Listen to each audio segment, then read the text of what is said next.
Hey, it's NPR's Book of the Day. I'm Andrew Limbong.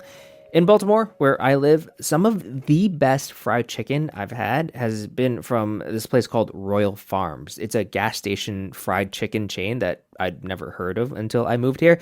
And the thing about it is that the chicken isn't an afterthought. It's actually really good and probably just as important to the Royal Farms enterprise as the gas.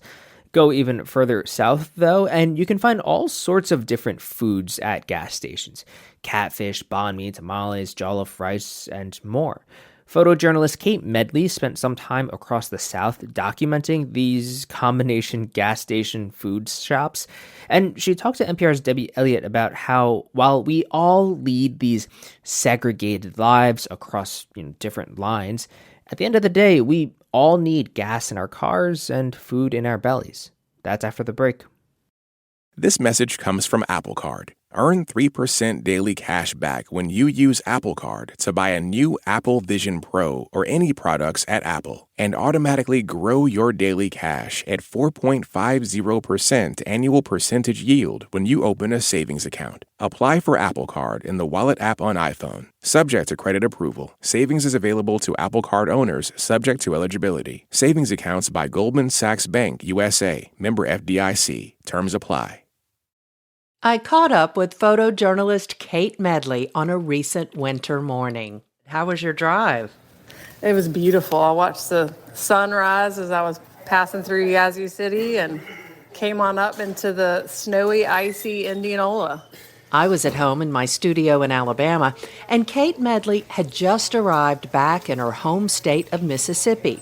She'd come to the small town of Indianola for a meal at a gas station.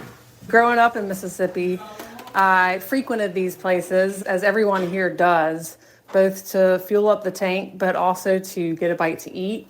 People come to these places to buy live bait, to buy ammunition, and if you're lucky, to buy hot food. Kate Medley has done a lot of driving lately, a road trip across 11 states in the South, documenting the food cultures you find at small gas station convenience stores in the region.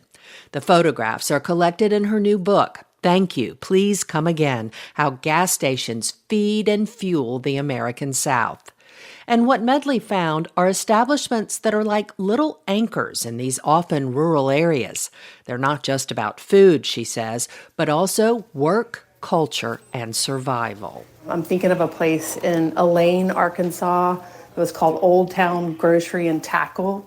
They long ago let the pumps run dry. And when they were going to close a few years ago, a local farmer showed interest in keeping the place alive, in large part because he's trying to feed his farm crew.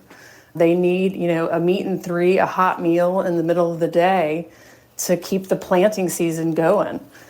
Many of these service stations are run by people in the community, and they are here to serve the community.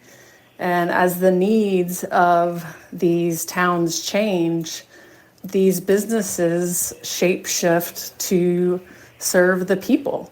And so this farmer took over the grocery store just to keep that restaurant open. Their motto is, we like our tea like we like our farmers, sweet and strong. So let's talk a little bit about where you are right now. So I'm in this wonderful place on Main Street in Indianola. It's called Betty's Place, and I'm sitting here with Miss Betty and her brother Otha. They have been running Betty's Place since I think about 2008. They have ceased selling gas. Many places have shifted that model. I mean, gas is an expensive business to be in, and some have turned their attention solely to food, which is the case here in Indianola with Betty. I know that Betty's brother, Otha Campbell, is there with you. Would you mind passing the phone to him so we could talk with him a little bit about the place? You got it. You might be able to hear Betty and her family in the background. They're in the kitchen working on today's fish, I believe. Hello. Hi, Otha. How are you? Okay, I'm wonderful. And yourself? I'm good. Why don't you tell me what Betty is in the kitchen working on today? What's going to be the lunch special? In fact, the menu, the kind of staple in the area, catfish, because catfish is locally grown, farmed here. And we have about 11 or 12 sides, which includes baked beans, potato salad, slaw, spaghetti, and rice and gravy. And most of our customers will get 2 sides. And some, of course, they like 3 and some 4. But usually the meal comes with 2 sides, sure. You know, Otha, I'm curious, what is it like for your family to now own a place where you were not free to shop when you were growing up because it was whites only?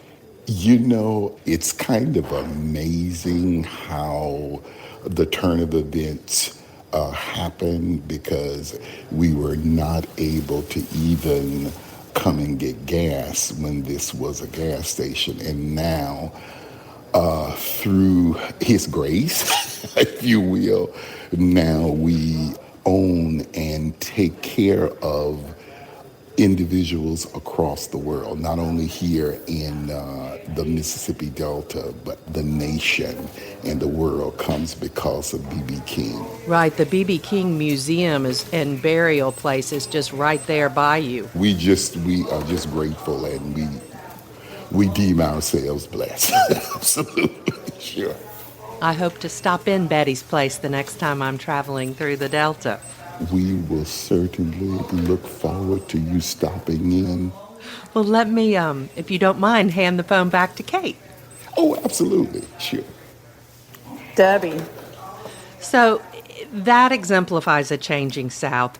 You found other ways the South is changing, and some of your images just really capture that. I'm thinking about the beautiful image of Dina Patel at the Tasty Tikka in South Carolina. This is more than just fried chicken in the back of a gas station, right? Absolutely. You know, in my research, I found that more than half of the gas stations in this country are owned by immigrants. And, you know, there's a long tradition of immigrant populations entering the U.S. workforce by way of food businesses. I mean, I'm thinking of halal food trucks in New York, the taco stands on the West Coast. Gas stations fit squarely within this food economy.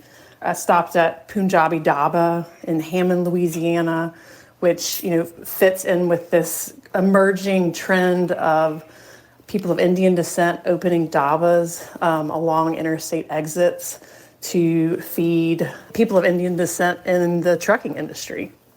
So this is probably not fair, but did you have a favorite? Did something just move you? Not fair at all. There were so many gems along the way. I had an incredible Vietnamese Cajun banh mi outside of New Orleans at Banh Mi Boys. In Greensboro, North Carolina, I had some spicy okra stew and jollof rice at a Senegalese restaurant in the back of a Circle K. I ate so many boiled peanuts, a lot of fried chicken. It has really been a journey. Did you try a Kool-Aid pickle?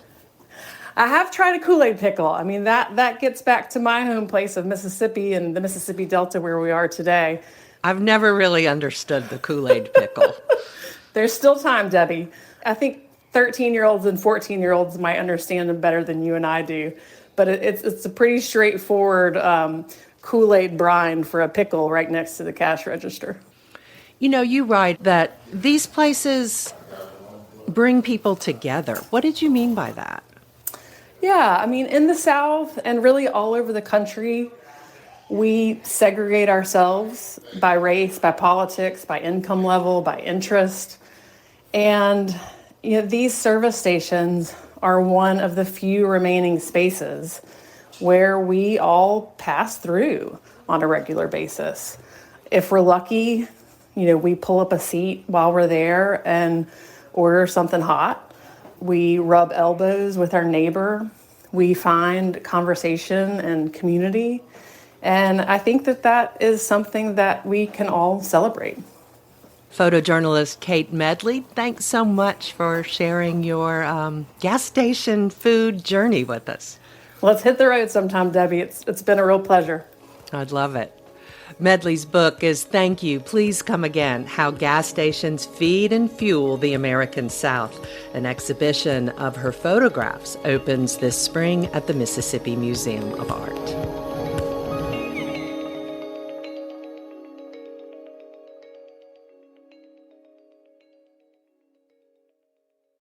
This message comes from the New Yorker Fiction Podcast. What makes a short story work? Explore the minds of writers like Otessa Moshfegh and George Saunders on the New Yorker Fiction Podcast to find out. Listen wherever you get your podcasts. This message comes from NPR sponsor Netflix with the 30th Annual Screen Actors Guild Awards, the only awards show voted on by actors for the actors. Join this celebration and watch the SAG Awards live on Netflix on February 24th at 8 p.m. Eastern, 5 p.m. Pacific. Support for this podcast and the following message come from South Carolina Federal Credit Union. Owning a home is still possible if you ask the right people, like the home loan advisors at South Carolina Federal Credit Union. You could be closer to owning a home than you think with options like no money down and adjustable rate mortgages. Rely on South Carolina Federal for guidance through every step of the home loan process. Learn more at scfederal.org/home loans. Qualifications and restrictions apply. Equal housing lender.